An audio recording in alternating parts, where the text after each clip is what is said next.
an AppleVis original. Hello there, and welcome to AppleVis Extra number 98. My name is Dave Nason. Because it is June, we are talking, of course, about WWDC, and because it is AppleVis, I am talking, of course, to Thomas Domville. How are you today, Tom? Hey, I'm pretty good. Boy, was that a show or what? It was nearly 2 hours that went on, and yeah, it was probably the most anticipated WWDC I can remember in a long time. Like, everybody was waiting for this one, waiting for the announcements. So before we get into the nitty-gritty, did it meet those expectations for you? Definitely. I had a checkbox of all the things I wanted to hear, and it definitely checked all the tick boxes that I wanted to see and hear. So I was very happy with the results, and I know there were some disappointments out there as well, but that's what we'll be talking about. Yeah, for sure. And it's funny, we've had a few of these announcements in recent months from all the companies. You know, Google had I/O, Microsoft have had events, OpenAI had an event, and they've all, you know, Google especially and so on, they've shoehorned the words AI or the letters AI into every sentence of the entire thing, it seemed. Whereas Apple, it was kind of, it must have been nearly an hour before they said the term.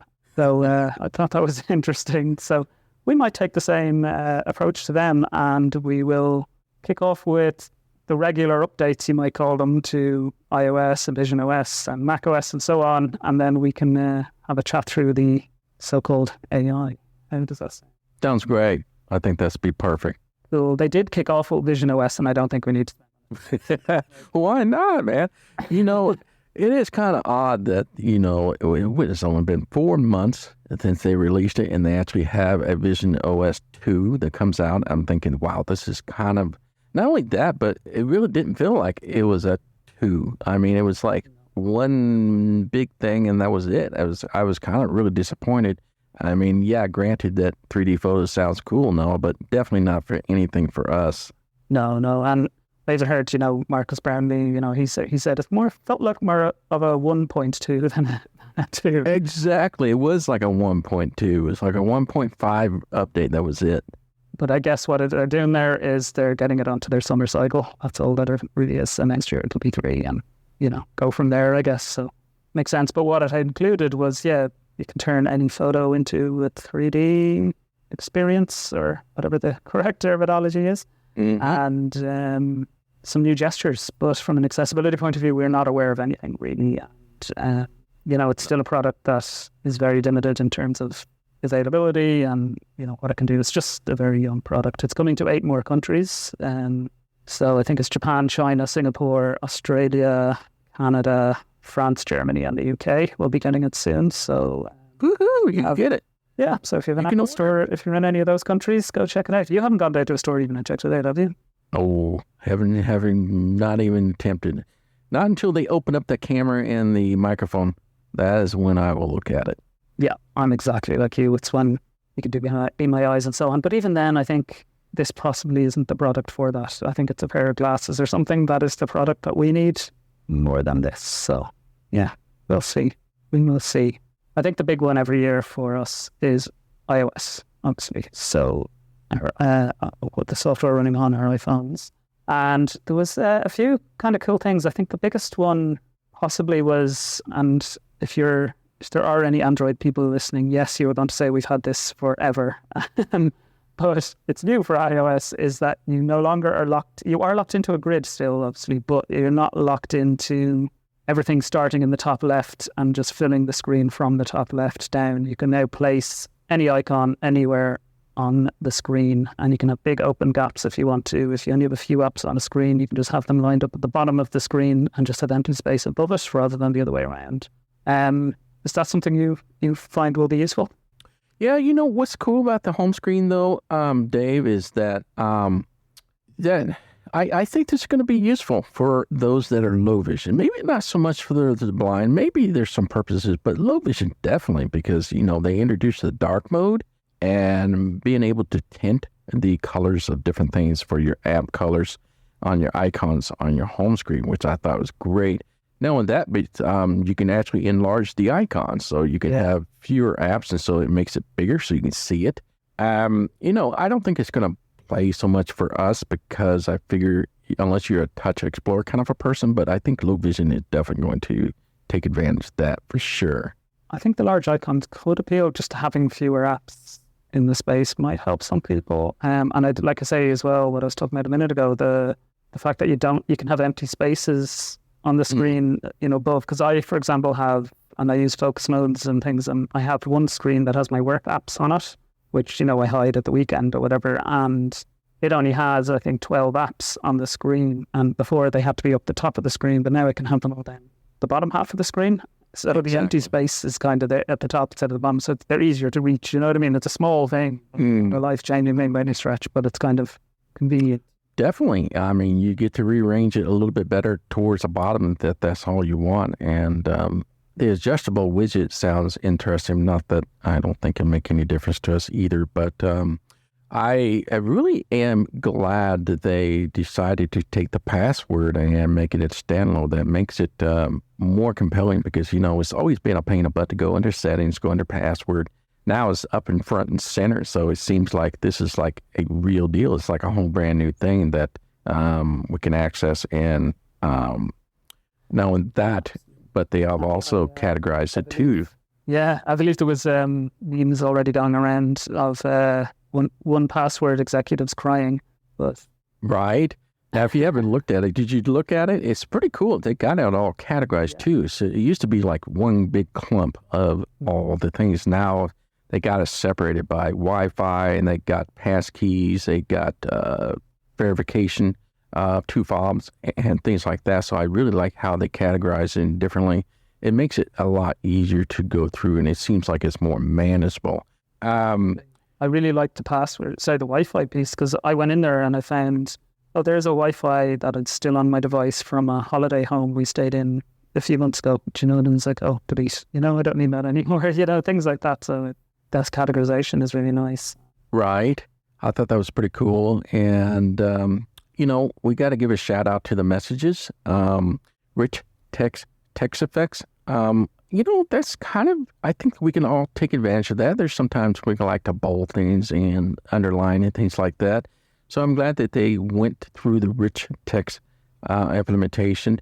The only downfall of that, I was really surprised that the RCS isn't out yet. It's like they're kind of dragging their feet and not going to be out until this fall, which was interesting.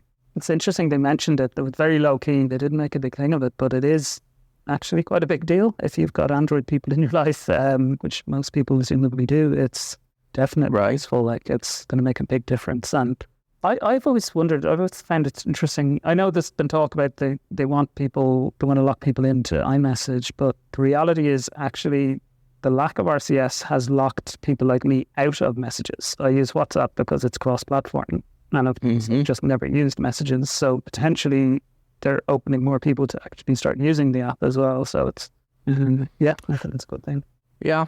And, it's going to be great when RCS does come out, and that way we'll all be not equal footing, but a better footing. But you can tell that they purposely are trying to keep iMessage on top of RCS and trying to make it better. But it's just a shame. But anywho, that's fine. A couple other things, just some notable things I played around and that they kind of briefly mentioned is the now being able to do call recording. And I was like, oh, wow. I can actually record my phone calls, which is kind of important because there's times I need to do that, and then to have it transcribed to you. So I thought that was long overdue because there's been so many years. A lot of people wanted to do recording of the phone calls. And so to me, I thought that was kind of under the radar, kind of a big thing that I liked about that. Yeah, definitely. I wonder, will that be international, actually? Remember, probably this time last year we spoke about the transcription of voicemails, and I was saying we don't have it over here, and I'm not sure about other countries, but so it'll be interesting to see what it is. Well, then that's a shame. My gosh, it's been a year, and wow. Right? It's just crazy. The other thing I really I like this app privacy, so I can make it, most of the apps that you have, and if it doesn't have the biometric to gain access to, I can lock it down. So I thought this is absolutely fantastic. So if you're one of those people that tend to lend your phone out to people just to be able to use. You can actually lock down certain apps to, and it doesn't matter if it's a stock app or third party. So I was very happy to see that too. I thought that was a very welcome thing. Yeah, it's brilliant, so that they'll need Face ID or Touch ID to open whatever app you designate. It's, really cool. And you can also hide apps as well. So if there's certain apps that somebody for any reason doesn't want other people to see on their device, they can hide that as well. I had to think about that. I was like, what's the purpose of that? I mean, I understand you want to hide things. I don't know. It's just I heard the joke. You don't want your wife to see Tinder on your phone. Yeah, that's exactly. It's like, what purpose would you do that? I would be curious what good reason you would do that. But I don't know enough about this yet, but I think a lot of people may love the new map topography, whatever you want to call it. So what I understand is it allows you to customize map routes, and you can place notes and comments along the route, and you can create these routes. Now, I don't know enough about it. This is what they discuss, and this almost sounds like little drops that you just go from here to there. It's almost like Voice Vista, where you can create your own route, and you can make little drops here and there, but this is all built into the Apple Map. Now, I'm curious if that is exactly what I think it is, and if it is, wow, what a huge, big thing that's going to be. Yeah, that's really cool. And you can, theoretically, you can get turn-by-turn spoken navigation in between this route that you've saved. Yeah, so it's not like based on streets or anything. So they were taking an example of hiking in national parks. And I'm thinking, well, why not? Can I do that in the neighborhood? Like, you just got to turn right here. And it may not be a street. It could be a path or something. So we don't know exactly how well this might work for us, but the potential is there. My gosh, they really cleaned up the settings. I know that wasn't really mentioned a whole lot.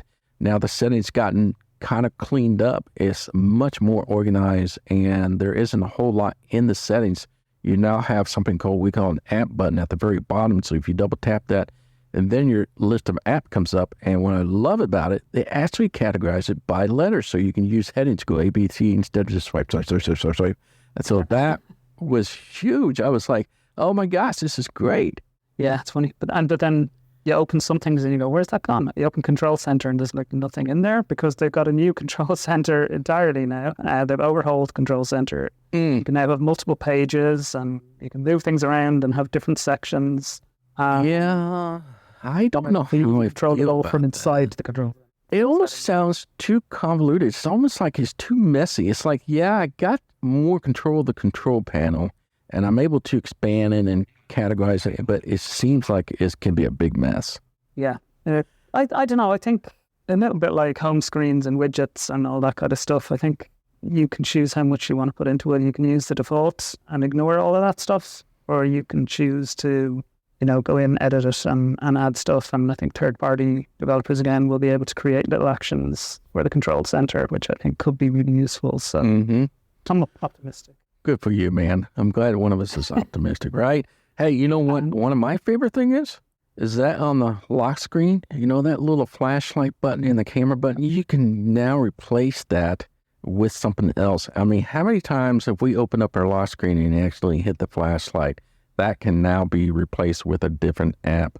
I was like, oh, wow, that is so awesome. It's sad that one of my favorite features of iOS 18 is that I don't have to switch on my lock screen anymore.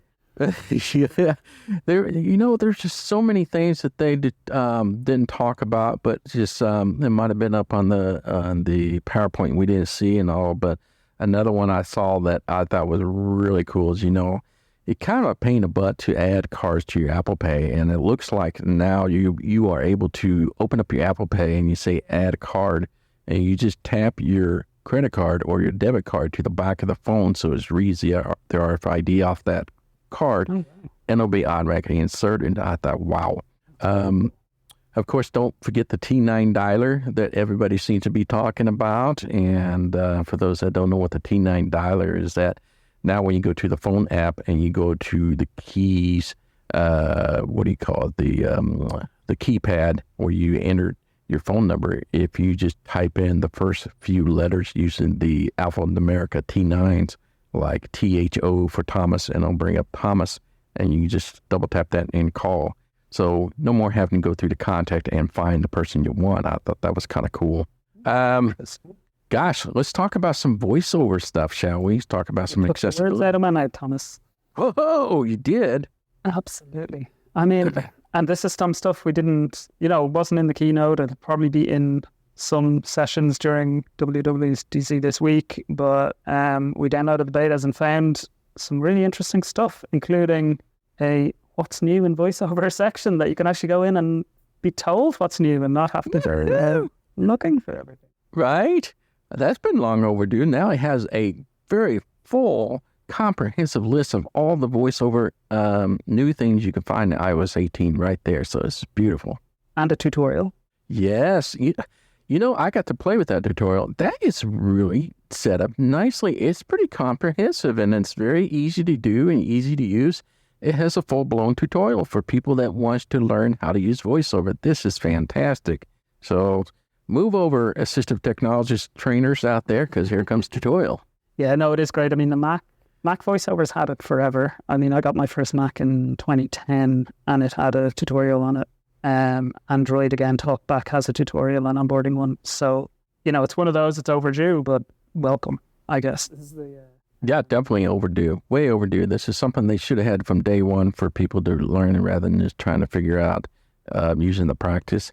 What do you think of the live recognition coming to the rotor now? Yeah, it's very cool. I think it's still a little buggy at the moment, but it is a beta. That's not a complaint. I understand. Well, the point is that you now can initiate live recognition right there on the rotor, which is kind of cool. You don't need to do this. What was it, a 4-finger triple tap or something I could never... Oh, it is a 4-finger quadruple tap. I was like, there's no way I could do that. So now this makes it much easier. Just go to the rotor and you just switch, and it has scene or people or door or whatever, and you just, then when you get to it, you double tap, switches it on, and then you go. It has text, so a little bit like the Seeing AI short text feature. I believe is the text recognition channel now in the Magnifier app. Mm-hmm. I tell you what's going to be, I think is underrated, and I think it's going to be a lot bigger deal than a lot of people will give credit to, but they now allow you to have much more customization to audio ducking.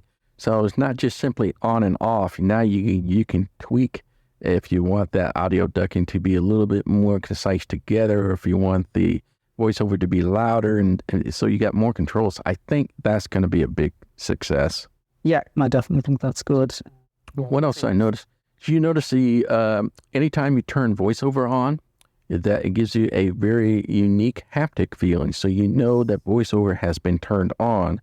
And this is going to be very useful for us to know that it actually came on when I triple click it. Sometimes it'll say voiceover is on, but it's just nice to have a secondary notification that it came up. So it's kind of a nice little feeling to it. And I guess for those that are deaf that don't hear it, now we'll be able to feel it too. Exactly. Yeah, and I believe you can switch that off if you don't like it. You can turn it off. Yeah, it is. It's definitely. I noticed it immediately. Really. And then the other interesting thing is languages is gone from the rotor and it's been replaced with something called voices, which the idea behind it is it gives you a bit more control. So you're not simply adding, say, US English and UK English to your rotor and then picking a voice within that. You can have 2 or 3 or 4 US English voices if you want, all in your rotor. And you switch, and instead of switching between the language, you're switching voice. So it'll say Alex, Samantha, whatever, as you switch through them. So definitely, I really like how they consolidate that together. I think that was a good step on their part. Yeah, I think it'll be definitely useful.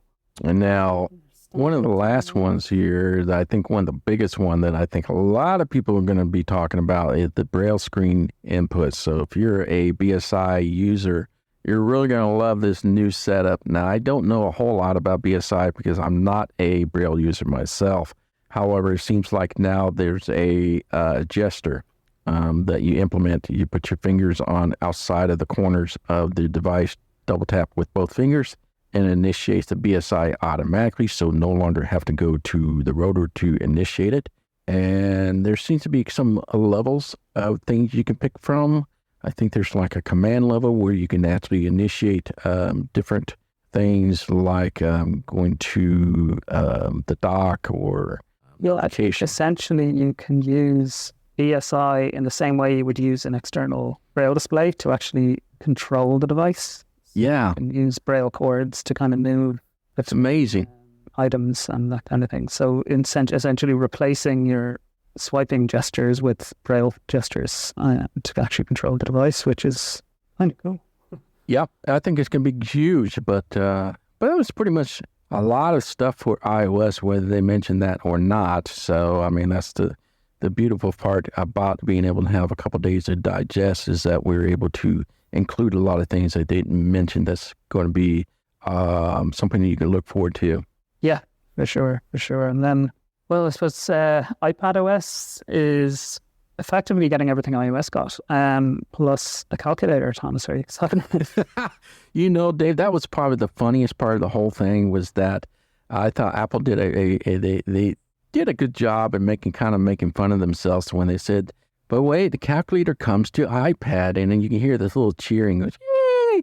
And it was really cute how they did that. But I tell you what, I have to admit, they did a great job. I mean, I was thinking, all right, just a calculator, why are we getting excited? But I tell you, that calculator, holy smokes, wow, is that on steroids and enhanced? So they did a great job of doing that, if you like to describe what that does now. Yeah, they introduced something called Math Notes, is what I believe they called it. And yeah, they connected it a lot to the pencil, but I don't think it necessarily is just to do with the pencil. And it's like, it'll work out equations for you and all that kind of stuff. So they certainly did a big, if they were going to do the calculator, they wanted to go big with the calculator, I guess.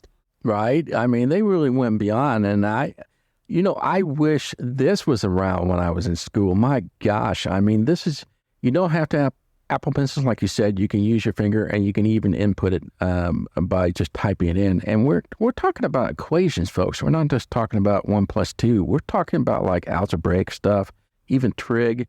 One of my favorite is that they got variables. So if you can have this designed to a graph, and then from that graph, I can have a variable that varies. And so I can see from 0 to 10, for example, and it'll automatically input that, and it puts in. I was like, oh my gosh!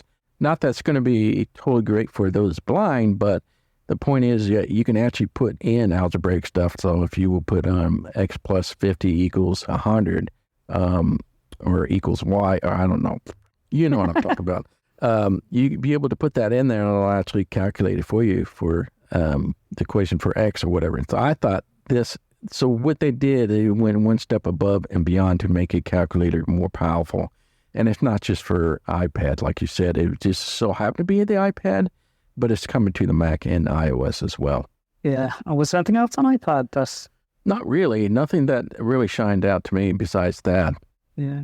So then we can talk about the watch, where I think we were chatting a bit before, and more every year, the watch focuses on health and fitness. That's its core kind of purpose, I guess, of the product. And there was more improvements to health and fitness this year. There's a training mode, and there's a new Vitals app as well, which is, I guess, again, we already had the fitness app, and you go into heart rate and things like that, but this seems to be going further again to kind of give you data about what it sees as your health based on the sensors and based on your training that you're doing.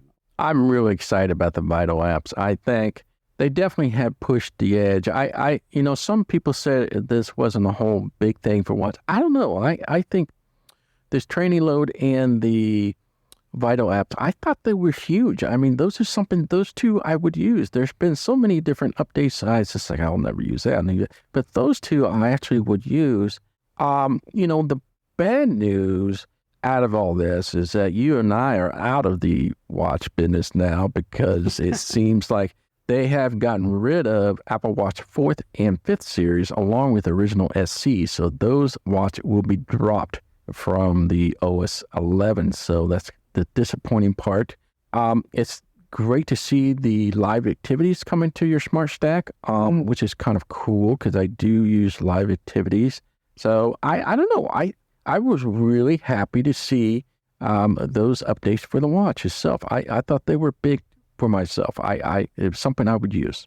Yeah, the training mode will be interesting as well. The training mode sort of seems to look at if you use workouts a lot, it's supposed to kind of track how you're doing and be able to tell you, okay, you're overdoing it a bit today, or you can do better. You know what I mean? And kind of look against long-term data and all that kind of stuff. So it'll be interesting to see again how good it is at that and how useful people find it in practice. But it sounds good in theory anyway. And yeah, live activities is definitely useful. It's a useful feature on the phone. So having it available on your watch is definitely. Exactly. And then they had a section, did they call it audio and home or something to that effect? But essentially HomePod and tvOS, I guess, was what they're talking about. Did anything jump out to you there? I mean, there was stuff like the audio boost for spoken content. So you're watching a movie, we've all been there. Yes. So, or a movie and you can't hear what they're mumbling. I thought that was amazing. Yeah, it's called enhanced dialogue. So essentially what that does, they had a kind of a version of it before, but this is more improved. So this allows you to be able to watch your shows or TVs or movies and be able to pull out the dialogue, so the spoken part of the movie. So if there's a bunch of effects going on, a bunch of loud things in the background, actually quiet that section down so you can be able to hear them talk.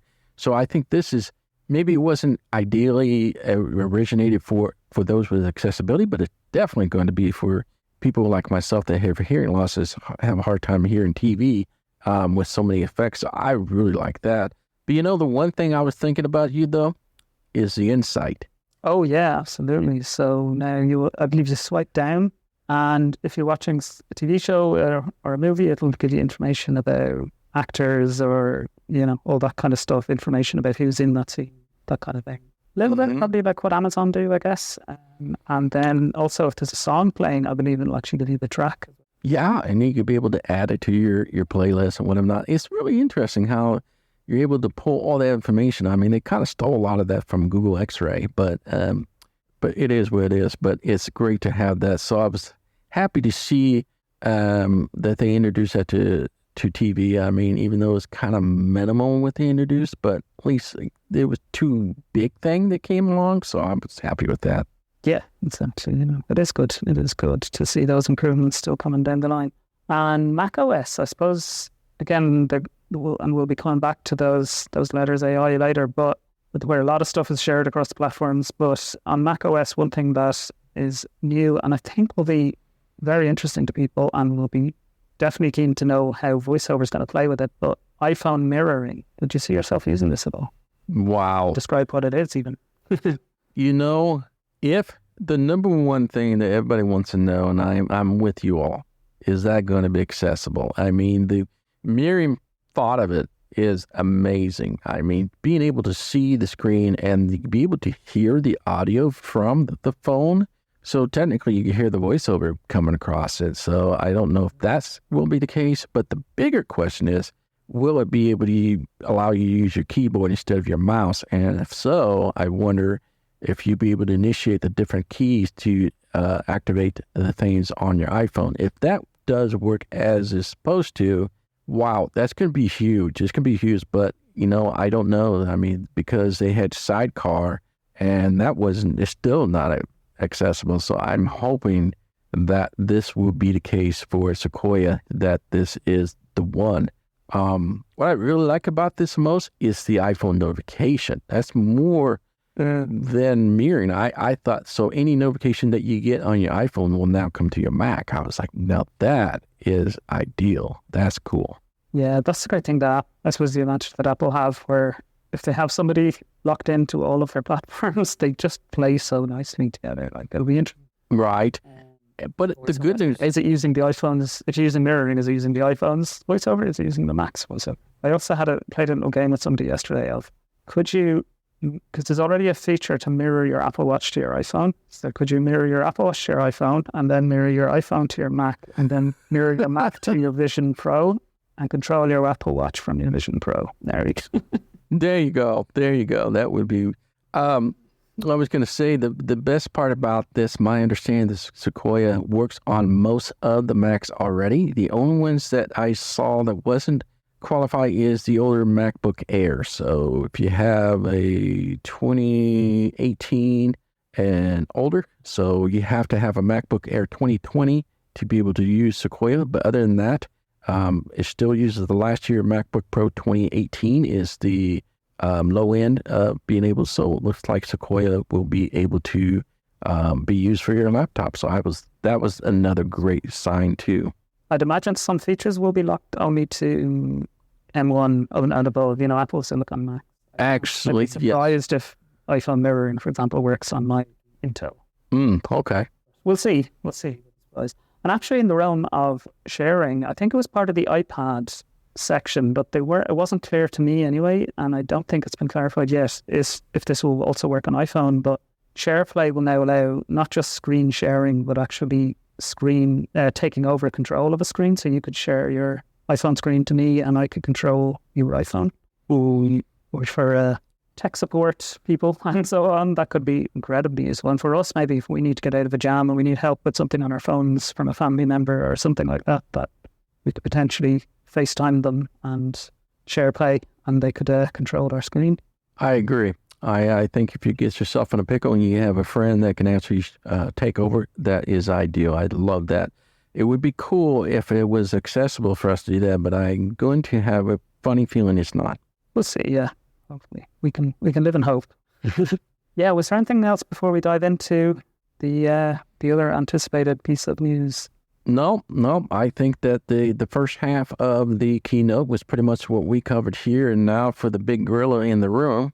Were you aware that AI, in fact, stands for Apple?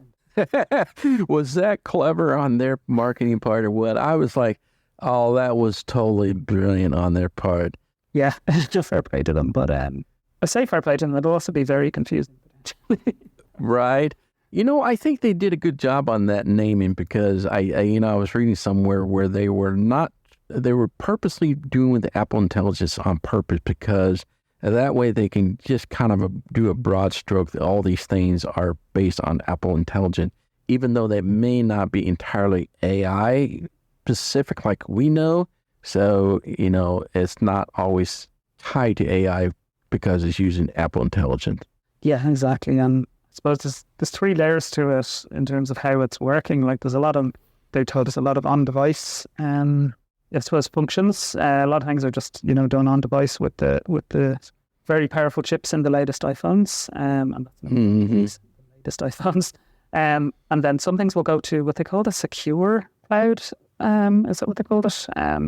Private cloud. Apple servers that will be anonymized and all that kind of stuff. But then also Siri will know when it's something that it can't actually do as well as, say, ChatGPT 4.0 or 4.0, and it will actually ask your permission to go and send the query off to ChatGPT instead. So it's kind of got these three different layers. Mm-hmm. There was a lot of thoughts that went into this. You can really tell that Apple was wanting to make this right instead of just pushing something out and having so many different hallucinations and different problems. And not that it's not going to still happen. It will happen in some circumstance, but the point is the privacy was a big thing. As we all know, AI is going through a lot of headaches and heartaches because of the privacy issue, and Apple went way above and beyond what they want to do for privacy. So it was beautiful that the layer one is all on your device itself, so none of that ever goes to Apple, to anybody else. And if they have to do something more complex, like you said, layer two goes to its cloud of itself, but that's still anonymized. And so meaning that they have no idea what you are doing. It's encrypted and it's just using for the computing power. But the layer three, which is really what kind of put kind of a tick in my checkbox, is I wanted Siri to be more intelligent, not just on device, but be able to be like a GPT-like. And so it's so great to see that they made a deal with ChatGPT and possibly Google Genesis. That's what it sounds like. They're willing to open things up and allow you to choose. But I think that information still is anonymized as well as is being sent to ChatGPT. So the content itself is still going to be out there in the server. So you don't want to send anything out there that anything personal on there, but at least it's anonymized. But my gosh, Siri, I'm telling you, this Apple Intelligence is just everything I wanted. And there was certain things I wanted. First of all, is Siri. Be able to understand me and talk to me the way I normally do, and be able to perform things on the device. And on top of that, going to ChatGPT, that was a big thing for me. Yeah, and not give us those, I don't know, I found this on the web responses anymore, and actually, understand. Even the way I was able to, a bit more human interaction, in terms of human-like interaction, in terms of, if you make a mistake halfway through the sentence, you can kind of fix it, or actually doing follow-up questions. Right. So if it does that as well as they promised, that'll be great. The thing I want to know, Dave, and to you too, is that I was kind of, in a way, surprised that Apple didn't have their own solution against ChatGPT or Google Genesis, and they end up having to do a third party to incorporate them. And I don't know if that's going to be a permanent thing, or if they just decided they were just so far behind, they might as well just have somebody come in. There's a lot of questions about, will Apple keep progressing towards their own and just kind of slowly but surely kind of squeeze them out? Don't know. It's hard to know, because it's been talked for years about Siri.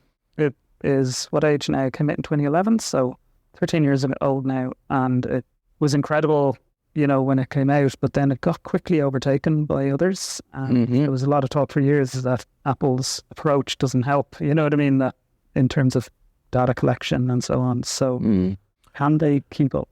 Is the question, right, if we're going this way. But then there's also too much, there's a little bit overhype sometimes around the words AI, and what we actually want is the functionality. We don't actually, right? You know what I mean? How about some of the stuff that's talked about. So I am impressed with the onboard, and the biggest thing there's one thing that really stood out to me is that you can ask Siri to help you find, or hey, where do I go to turn off this or that within settings, and it will actually prompt you and tell you step by step how to do something. So I said, oh my gosh, so you can actually ask her if you forgot, where did I make this switch? And you don't have to be exact. You could be kind of just like somewhere in the ballpark, and she'll try to figure that out. So the how-to section is going to be huge. So I can actually ask her a question and how to find something on the settings to help you change things. Yeah, that's really interesting. I wonder, will it be able to do other, it'll just be Apple stuff, or will it be able to do? My understanding is just Apple things. So it's almost like they have a chatbot that's just for Apple stuff. So you can ask any specific question to Apple. So they got their own ChatGPT, but it's just for Apple related stuff. And that's my feeling, what they've done here with that. So the other thing that kind of checked my box was the writing tools. Yes, my friends, I know a lot of you probably hate it, but I love the writing tools. So that's built in. So meaning that if you want to have AI look over what you have written, you can ask for it to correct some grammar and spelling checking and variations. So you can say, make this in a friendly tone or a professional tone, as you know. And so it's built right into it. And it's not just for Apple stock. So if you're in Messages or in your WhatsApp, any app for that matter, you can still have that corrected. So I was like, all right, that makes the second check, my little box check. Yeah, I did wonder about that, if they'd have that. Because it's, you can have it change this, just create something for you, or you can have it, proofread or change styles for you, or, whatever you kind of want. So that's to be seen. Image Playground, let's talk about that. At first I thought, oh my gosh, I create images myself, and this is a lot of fun. But once again, Apple was smart in doing this, because what a lot of places are getting in trouble too is that they're stealing other people's work. Maybe they're stealing part of this picture, this car, and it's all copywriting. So that's where they get in trouble. So what Apple did with the image creation playground is that you can create images, but they're going to be cartoonish kind of looking things. So that way they're not stealing anything, which is kind of cool. So, but still, I would say I'm curious. I know you can choose from animations, illustration, and sketch. And those are the type of images that you can have it create. But I wonder if I would say, hey, put me next to Mickey Mouse, I wonder if that Mickey Mouse would be drawn out as Mickey Mouse, because that's where they get in trouble. So I am curious how that's going to work. I doubt that we'll be able to do copyrighted things, but it will be interesting. But nonetheless, what a fun little deal that you can make with the messages based on somebody's response. You can create an image based on their response, and so you can make them little memes or stuff. I'd be interested to see again with how that kind of thing plays with voiceover, not just the creation, but actually if you share it, will it be alt? Do you have to write alt text, or will it give you alt text? Or right? That would be interesting. Genmoji. I don't know if you're a big emoji user. I'm a big emoji user, so I was like, and only the other day, I honestly was texting someone, and I wanted to do a laughing, kind of an evil laugh, and I couldn't find an evil laugh emoji, and I was like, yeah, Genmoji would be perfect here, because I could ask it to create one for me. Oh my God, Genmoji, so essentially what this does is, folks, is that you now are able to describe or tell the AI you prompted to what Genmoji you want to create. So it creates emoji based on that, and then you can share that. So it's your own emoji. So this is absolutely cool. So this is where the downfall of all languages is going to go down, because now I predicted that we'll have this hieroglyphic kind of language. So now we are. So we can now have all these Genmos if there isn't a word for it. So what a big deal that is. Yes, absolutely. Yeah. I think, I suppose, the other thing the Siri theoretically will be able to, and actually we should say that a lot of this stuff is not, none of it seems to be in the beta now, but a lot of it is stuff that they're announcing now that may not even come till like into next year. It's not necessarily going to be there even in September, some of this stuff. I think they kind of have to announce it partly probably for market reasons, I suspect, because there's so much.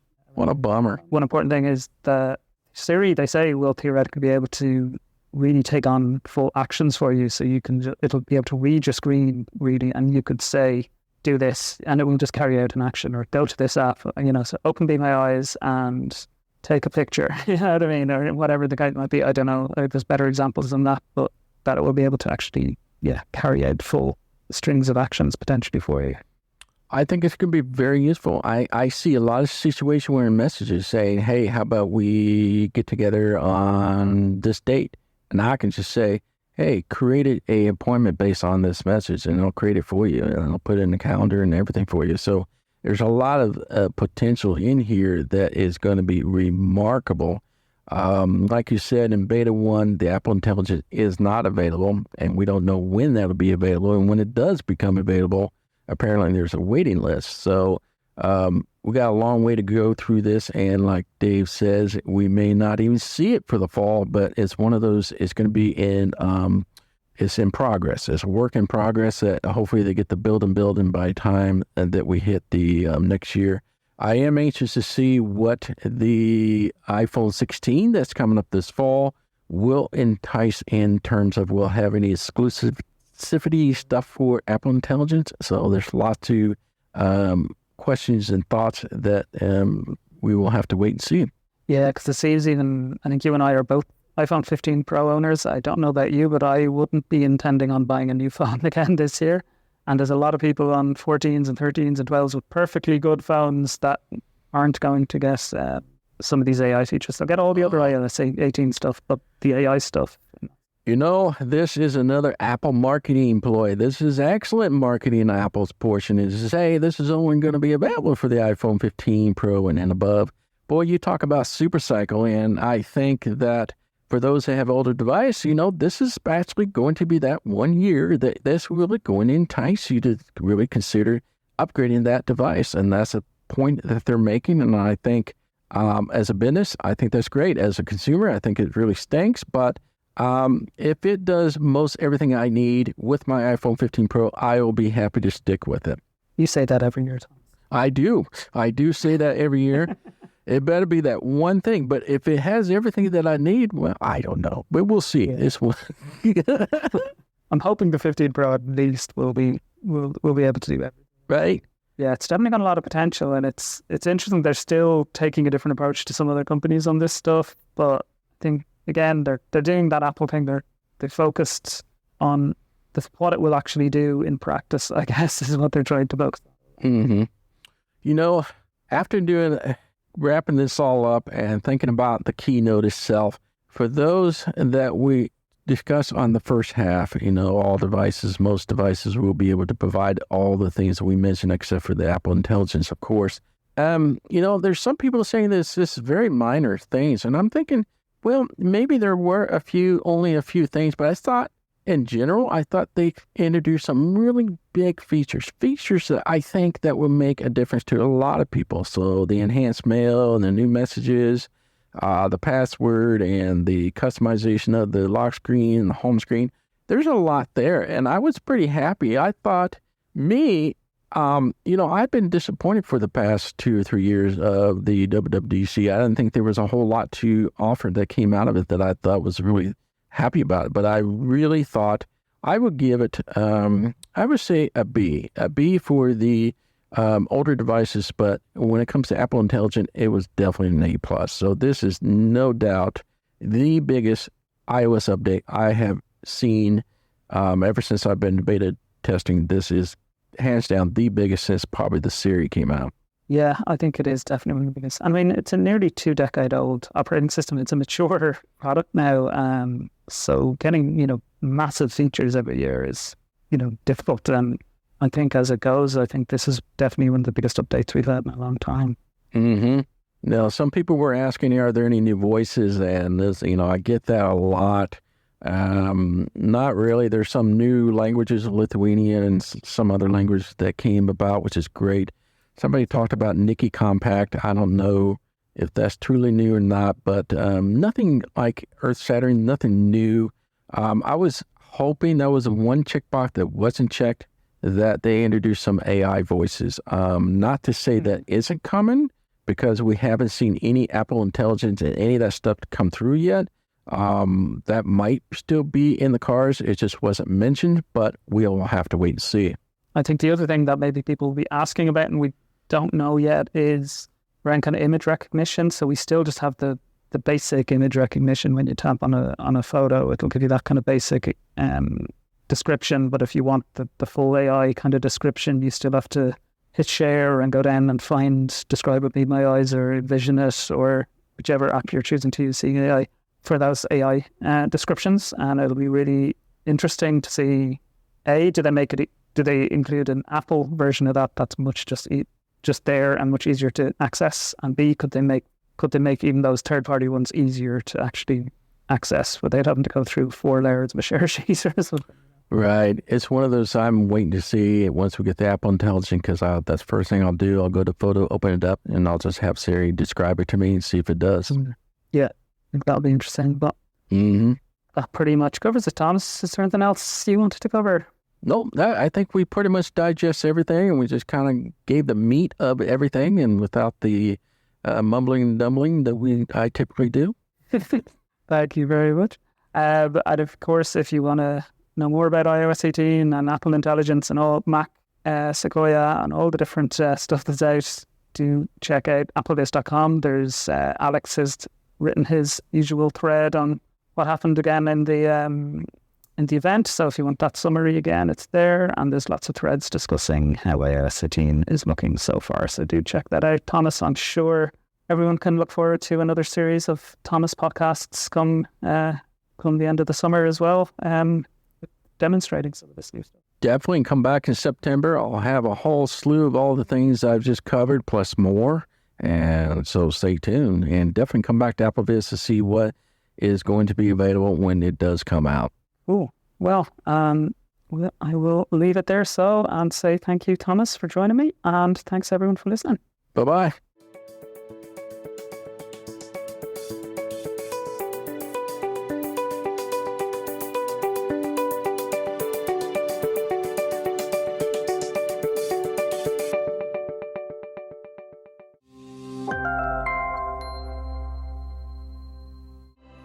This AppleVis podcast has been brought to you by the community of AppleVis.com for the latest in resources and tips and tricks to get you the best experience from your Apple device. Visit www.applevis.com.